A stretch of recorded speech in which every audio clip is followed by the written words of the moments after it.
Your body cannot make sodium, not a single milligram. And one day in history, the people who figured that out turned it into the most powerful economic weapon ever built. We are not talking about a tech company or an oil cartel. We are talking about something worth less than a penny per gram that built empires, funded revolutions, and still sits inside almost everything manufactured on Earth today.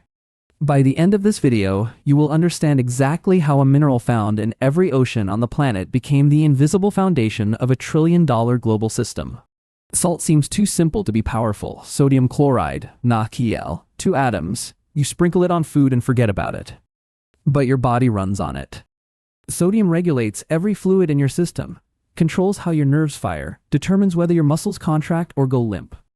The minimum your body needs every single day is roughly 500 milligrams, and your body cannot produce even a fraction of that on its own. For almost all of human history, if you did not have access to salt, you died, slowly, from the inside out.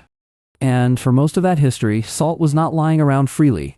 It was geographically concentrated in a handful of places, and whoever controlled those places controlled everything downstream. The ancient Romans built one of their oldest roads, the Via Salaria, the Salt Road, specifically to move salt from the Adriatic coast into the city of Rome.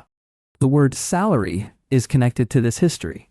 Roman soldiers received allowances tied to salt procurement, and the root word sal in Latin for salt sits at the base of what we still call our monthly pay. The Chinese imperial salt monopoly dates back at least to the Han Dynasty, which began in 26 BCE, and in various forms it ran for over 2,000 years. At certain points in Chinese history, salt taxes represented between 25 and 50% of the entire government's revenue. Salt smugglers in China were not just criminals, they were political forces, and several of the major rebellions that brought down entire dynasties were led by or funded by people in the illegal salt trade. In France, the system was called the gabelle, a royal salt tax, so oppressive that every person over the age of 8 was legally required to buy a minimum quantity of government-controlled salt at a price that was sometimes 7 to 8 times higher than the actual market value. The gabelle ran for centuries, varied enormously by region, and was one of the most hated financial instruments in French history. It was abolished in 1790 by the Revolutionary National Assembly as one of the first acts of the French Revolution, though Napoleon later brought versions of it back. It was not permanently abolished in France until 1945. But no single event in history made salt's political power more visible than a 390-kilometer walk to the sea in 1930. Mahatma Gandhi chose salt, specifically, as the subject of his civil disobedience campaign against British colonial rule in India. The British East India Company's salt monopoly prevented Indians from making or selling salt except through licensed British channels, and this tax hit the poorest segments of Indian society hardest. Salt was not a luxury, it was a biological necessity. Gandhi walked to the coast and made salt from seawater in direct defiance of British law, and the international media attention that followed was so powerful that it is still considered one of the most strategically brilliant acts of nonviolent resistance in recorded history.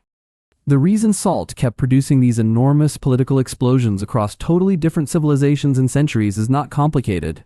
When you control something a human body cannot survive without, you control the humans themselves. Now, here is where the story shifts, and where salt becomes something even more powerful than a food product. In the 19th century, scientists discovered what happens when you run an electrical current through a dissolved solution of salt in water. The process, called chlor-alkali electrolysis, splits the brine into 3 products: chlorine gas, hydrogen gas, and sodium hydroxide, also called caustic soda. All 3 of these products are among the most commercially important industrial chemicals on the planet. Chlorine is the feedstock for PVC, polyvinyl chloride, the 3rd most produced plastic in the world, used in construction pipes, wire insulation, medical equipment, and packaging that surrounds almost every product you buy.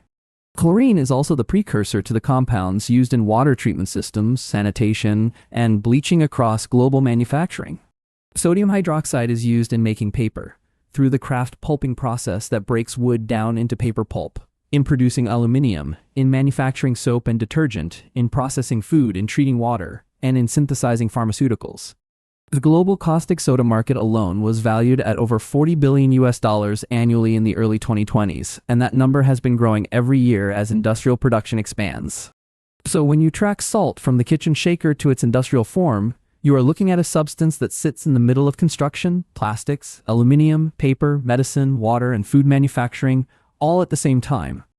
The companies that dominate this are not a single monopoly. The real global chlor-alkali industry is concentrated among a small number of major players including Olin Corporation and Dow in the United States, Solvay in Belgium, Covestro in Germany, and a rapidly growing group of Chinese state-owned enterprises that have dramatically expanded their output over the past 2 decades. And the strategic importance of sodium is not slowing down, it is accelerating. Sodium-ion batteries are now being developed as a serious alternative to lithium-ion batteries for grid-scale energy storage, and the reason is simple. Sodium is approximately 1,000 times more abundant in the Earth's crust than lithium, and it is far more geographically distributed.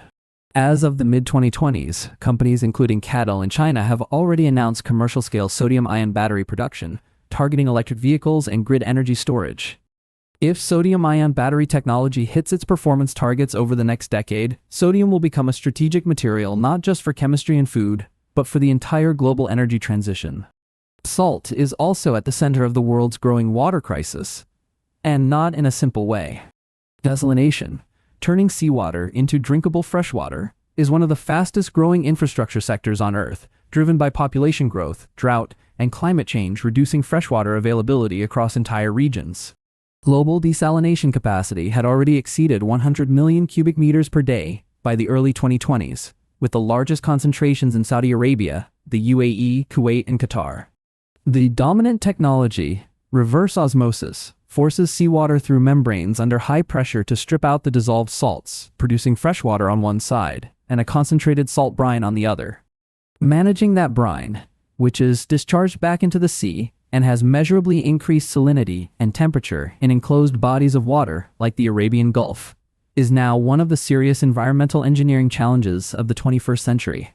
Meanwhile, the residential and industrial water softening industry in the United States alone consumes millions of tons of salt every single year, using an ion exchange process to strip hard minerals from water with sodium chloride as the regenerant that resets the system.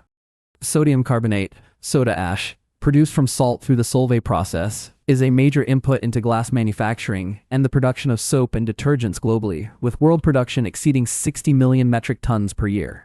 So the full picture of salt in the modern world looks nothing like a seasoning shaker. It looks like every glass window in every building you have ever entered, every plastic pipe under your city, every aluminum product you've ever touched, every liter of safe drinking water you have ever consumed, and very soon, every battery storing energy for the grid that powers your home. The ancient Chinese emperors who built a 2,000-year salt bureaucracy, the French kings who taxed it until their citizens revolted, and the British colonists who monopolized it until Gandhi walked to the sea, all of them understood the same thing that the modern chemical industry has simply made larger. Control the biological requirement, and you control the civilization built on top of it. The difference today is that the requirement is no longer just dietary, it is industrial, infrastructural, and energetic.